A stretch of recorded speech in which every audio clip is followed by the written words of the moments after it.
एक समय जब अभिषेक शर्मा और ट्रेविस हेड बैटिंग कर रहे थे, पावर प्ले में ऑलमोस्ट 6 ओवर में 75 रन लग गए थे। किसी ने भी नहीं सोचा होगा कि सनराइजर्स हैदराबाद 200 रन से 1 रन भी कम बनाएगी। सीएसके वहां पर बिल्कुल भी इनफेक्टिव लग रही थी जब अभिषेक शर्मा और ट्रेविस हेड बैटिंग कर रहे थे। ट्रेविस हेड तो आपने जैसा देखा भी है, चाहे ऑस्ट्रेलिया के लिए खेल रहे हो तब या फिर आईपीएल में, उनके बल्ले से रन नहीं लग रहे हैं, वो उस टच में ही नहीं लग रहे हैं जिसके लिए ट्रेविस हेड जाने जाते हैं। एशेज में इंग्लैंड के अगेंस्ट अच्छी सेंचुरी आई थी, वहां से ऑस्ट्रेलिया को जिताया भी था, एशेज भी ऑस्ट्रेलिया जीती थी। बट उसके बाद से ट्रेविस हेड की वो इनिंग्स नहीं आई है जिनके लिए ट्रेविस हेड इतने ज्यादा पॉपुलर हैं। 20 बॉल पर 23 रन बनाना कोई बहुत बड़ी बात नहीं है। दूसरे एंड से अभिषेक शर्मा बिकॉज बहुत इंपैक्टफुल पारी खेल रहे थे, लगातार मार रहे थे, 200 के स्ट्राइक रेट से बैटिंग कर रहे थे, उस वजह से 6 ओवर में 75 रन लग गए थे सनराइजर्स हैदराबाद के। एंड उस टाइम पर पावर प्ले में बॉलिंग भी उतनी अच्छी नहीं हो रही थी, और बैटिंग तो आप जानते हो कि जब अभिषेक शर्मा का दिन होता है तो वो इसी तरीके से बैटिंग करते हैं, 20 या 21 बॉल के आसपास ही 50 बनाते हैं। 6 ओवर में ऑलमोस्ट जब 75 रन थे, पहला विकेट जैसे ही ट्रेविस हेड का गिरता है, मुकेश चौधरी की वो इतनी अच्छी बॉल, दूसरी ही बॉल पर ईशान किशन आउट हो जाते हैं, यानी कि अपनी पहली बॉल पर। ईशान किशन के साथ कई बार ऐसा हुआ है कि अगर वो टिकेंगे तो फिर वो सीधे 80 85 90 के आसपास बनाएंगे, 200 250 के स्ट्राइक रेट से बैटिंग करेंगे, आउट होंगे तो पहली दूसरी बॉल पर ही आउट हो जाएंगे। एग्जैक्टली आज वो हुआ, और ईशान किशन के आसपास बैटिंग रिवॉल्व करती है सनराइजर्स हैदराबाद की। 3 की प्लेयर हैं जो इस समय चल रहे हैं। ईशान किशन अच्छी बैटिंग करते हैं, हेनरी क्लासन कंसिस्टेंटली रन बनाते हैं for Sunrisers Hyderabad, and opening में अगर अभिषेक शर्मा चल जाते हैं तो इनको स्टार्ट अच्छा मिल जाता है। शुरुआत में जब अभिषेक शर्मा ने रन लगा दिए थे, लेकिन ईशान किशन का जब विकेट आया तो ट्रेविस हेड और ईशान किशन 2 विकेट जैसे ही आउट हुए, थोड़ा सा बैकफुट पर आ गई थी सनराइजर्स हैदराबाद की टीम। उसके बाद बहुत जरूरी था कि एक पार्टनरशिप अगेन लगे। थोड़ी सी पार्टनरशिप लगती है, 93 रन पे तीसरा विकेट अभिषेक शर्मा का गिर जाता है। आप इंपैक्ट उस प्लेयर का सोचो, जो 93 रन टीम के बने हुए हैं उसमें से 59 रन एक प्लेयर बना के जा रहा है, और उसने सिर्फ 22 बॉल खेल रखी है। जब अभिषेक शर्मा के बल्ले पर बॉल आती है ना, तो भाई वो ऐसे ही खेलता है। 8 ओवर में 93 रन बन चुके थे, 3 विकेट गिरे हुए थे, वहां से 12 ओवर बचे हुए थे। 12 ओवरों में सनराइजर्स हैदराबाद की टीम सिर्फ और सिर्फ 100-101 रन बना पाई है। 195 का जो ये टारगेट है सीएसके के लिए, आई डोंट थिंक कि कोई प्रॉब्लम होनी चाहिए, क्योंकि जिस लय में चेन्नई सुपर किंग्स की टीम है, सबसे पहली चीज कि देखो, भले ही ऑस्ट्रेलियन साइड के लिए मैथ्यू शॉट को बहुत एक्सपीरियंस ना हो, लेकिन मैथ्यू शॉट एक अच्छा प्लेयर है, वो इनके लिए रन बना के दे सकता है। चेन्नई सुपर किंग्स के लिए डिवॉल्ट ब्रेविस से मुझे बहुत उम्मीदें हैं, सरफराज खान अच्छा कर सकते हैं, इसके अलावा रुतुराज के बल्ले से भी आज रन आ सकते हैं, क्योंकि अब देखो प्रेशर नहीं है। एंड बहुत अच्छा होगा अगर रुतुराज गायकवाड़ ओपनिंग में ना आए। आयुष मात्रे से एक बार फिर से उम्मीद होगी कि भाई वो बंदा 30-35-40 रन तेज बना दे, और संजू अगर एक एंड से सिर्फ खड़े भी रहेंगे ना तो काम हो जाएगा, शिवम दुबे की जरूरत नहीं पड़ेगी। चेन्नई सुपर किंग्स में अगर आप देखोगे तो जिस तरीके से कैप्टन ने आज भी अपने बॉलर्स को चलाया है वो बहुत इंपॉर्टेंट है। मैथ्यू शॉट ने 3 ओवर किए, रुतुराज ने उनसे स्टार्टिंग में बॉलिंग करवाई, लेकिन उन पर 38 रन लग गए थे।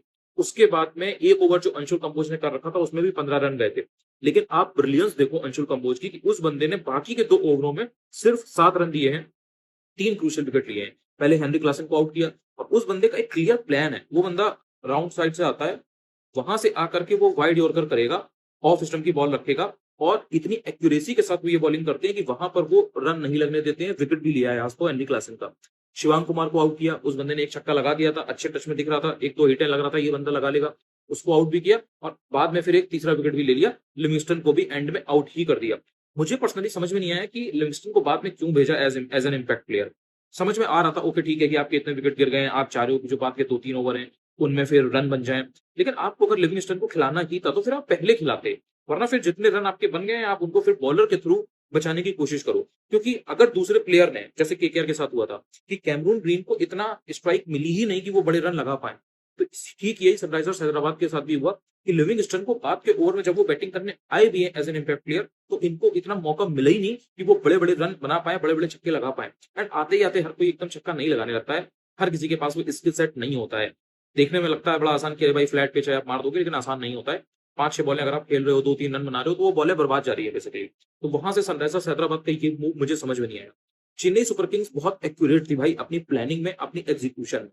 अंशुल कंबोज ने तो 3 ओवर किए ही हैं, 3 विकेट क्रूशियल लिए, लेकिन जो मेन टर्निंग पॉइंट था गेम का वो था अभिषेक शर्मा का विकेट, और वो लिया था जेमी ओवरटन ने। उस बंदे ने आज भी आप देखो तो 3 ओवर में कुछ 37-38 रन दिए, जो 3 विकेट लिए वो तीनों इंपॉर्टेंट है, और ऐसे समय पर लिए ना, वहां से कोलैप्स कर गई सनराइजर्स हैदराबाद की टीम। पार्टनरशिप लगने ही नहीं दी। जो की प्लेयर है उनको तो भाई जेमी ओवरटन ने ही आउट कर दिया, अभिषेक शर्मा को आउट किया था, नीतीश कुमार रेड्डी को आउट किया, उनको ऐसी बॉल दी कि उन्होंने सोचा भाई ये तो छक्का मार दूंगा मैं, कैच हो गए। वो मैथ्यू शॉट ने अच्छा कैच पकड़ा, वो भी आपको भूलना नहीं है। लंबे कद के हैं वो, तो उनके लिए बड़ा आसान था कि भाई हाइट अच्छी है, उसने आराम से उछल के पकड़ लिया। एंड जो तीसरा विकेट था वो भी भाई अनिकेत वर्मा का जो पहले ही बेसिकली ले लिया था, वो भी बहुत क्रूशियल विकेट था क्योंकि अनिकेत वर्मा कैन बैट, अच्छी हिट लगाते हैं वो। तो ये 3 विकेट जेमी ओवर्टन के जो है ना, इनकी वजह से चेन्नई सुपर किंग्स को भाई एक अपर हैंड मिल गया था। और शुरुआत में जो मुकेश चौधरी के जो 2 विकेट है ना, उसने भाई 2 ओवर में सिर्फ 21 रन दिए, 2 बड़े विकेट लिए, उसके बाद उसको बॉलिंग भी नहीं मिली, बट उस बंदे ने खलील अहमद की कमी को महसूस नहीं होने दिया। भाई बैक टू बैक 2 विकेट लिए, ट्रेविस हेड को आउट किया, भले ही वो बंदा फॉर्म में ना चल रहा हो, लेकिन अगर वो बंदा खड़ा रहता ना तो कोई भरोसा नहीं है कि वो आज ही को 70-80 बना दे। और वो जब खेलता है तो उसका भी सेम गेम है भाई, वो 200-250 के स्ट्राइक रेट से खेलता है। वो कभी भी ऐसा नहीं होता कि 100-120 के स्ट्राइक रेट से खेले, कम से कम 150-180 का स्ट्राइक रेट तो मेंटेन करके ट्रेविस हेड खेलते ही है। दूसरी बॉल पर ईशान किशन को आउट किया, वो भाई गेम चेंजर था, वो टर्निंग पॉइंट था, क्योंकि ईशान किशन ने लास्ट मैच में कितने रन की पारी खेली है आप जाके देख लो। नूर अहमद को आज भले ही विकेट ना मिले हो, मैथ्यू शॉर्ट को भले ही विकेट ना मिले हो, लेकिन अंशुल कंबोज के 3 विकेट, जेमी ओवर्टन के 3 विकेट, ये भाई क्रूशियल थे। मुकेश चौधरी के वो 2 विकेट बहुत इंपॉर्टेंट थे। एंड आपको गुरजपनीत की बॉलिंग भी भूलनी नहीं है। आप ये ध्यान दो कि कैप्टन ने ऋतुराज ने गुरजपनीत से पूरे 4 ओवर कराए हैं और उसने कोई 40-50 रन नहीं दिए, सिर्फ 34 रन दिए। टारगेट इतना कम भी नहीं है, 194 रन एसआरएच ने बनाए हैं, बट उस बंदे ने 4 ओवर में सिर्फ 34 दिए हैं, वो भी तब जब उस बंदे का पहला सीजन है ये। आईपीएल का डेब्यू किया था अभी 2 ही 3 मैच पहले, और वहां पर आकर के अच्छी बॉलिंग करना, विकेट भी लेना बहुत इंपॉर्टेंट होता है। सलिल अरोड़ा का विकेट लिया है, सलिल अरोड़ा ने छक्का भी लगाया था, ही कैन बैट वेल। उस बंदे के पास पावर हिटिंग है, वो शॉट्स अच्छे खेल लेता है। सलिल अरोड़ा ने लास्ट मैच में दिखाया भी था, 24-25 रन की अच्छी इनिंग्स भी खेली थी, बट उसको गुरजपनीत ने बहुत सही मौके पे आउट किया था। तो प्रॉब्लम नहीं होनी चाहिए चेन्नई सुपर किंग्स के लिए, बट अगर स्टार्टिंग के 3 विकेट जल्दी ले लेती है सनराइजर्स हैदराबाद की टीम, तो फिर टफ हो सकता है चेन्नई सुपर किंग्स के लिए भी। ऑल्सो प्रफुल्ल हिंगे और साकिब हुसैन ने जिस तरीके से लास्ट मैच में राजस्थान रॉयल्स के अगेंस्ट बॉलिंग की थी, अगर वो इस चीज को रेप्लिकेट कर देते हैं तो ये बहुत बड़ी बात होगी। तब फिर एसआरएच की टीम की जो बॉलिंग है वो स्टेबलाइज हो जाएगी। फिर आप ये नहीं कह सकते कि यार इनकी बॉलिंग वीक है, क्योंकि देखो एक मैच में चलना एक अलग बात है, लेकिन बैक टू बैक परफॉर्मेंसेस देना ऑल टुगेदर अलग गेम है। जो काम चेन्नई सुपर किंग्स के लिए अंशुल कंबोज कर रहे हैं भाई, सीजन में उसके सबसे ज्यादा विकेट हो गए, एंड भले ही उस पर रन लगते हो, लेकिन आज उस बंदे ने दिखाया है कि उसको डेथ ओवर की बॉलिंग करने में कोई दिक्कत नहीं है, कोई हिचकिचाहट नहीं है। बहुत अच्छा कमांड है, रन भी नहीं दे रहा है, विकेट भी ले रहा है, एंड वो कॉन्फिडेंस दिखाई दे रहा है कि भाई मैं जाकर के बॉलिंग डाल सकता हूँ, मैं उस एरिया में बॉलिंग कर सकता हूँ जहां से रन नहीं पड़ेंगे। और सामने जब हेनरी क्लासन जैसा प्लेयर हो, लिविंगस्टन जैसा प्लेयर हो, वहां पर इवन जो लास्ट के ओवर होते हैं ना, उनमें तो जो टेलेंडर होते हैं, जो बॉलर भी है ना, वो भी 2-4 बड़ी हिटें लगा लेते हैं अगर उनको सही लाइन से बॉल ना पड़े तो। लेकिन वहां पर जो एक्यूरेसी अंशुल कंबोज ने दिखाई है, चेन्नई सुपर किंग्स को देख करके ऐसा लगता है कि भाई इसमें नॉर्मल सा बॉलर भी जो आता है ना, नया नया जो होता है, वो भी एक बड़ा प्लेयर बन जाता है। डेथ बॉलिंग का स्पेशलिस्ट दिखाई दे रहे हैं अंशुल कंबोज।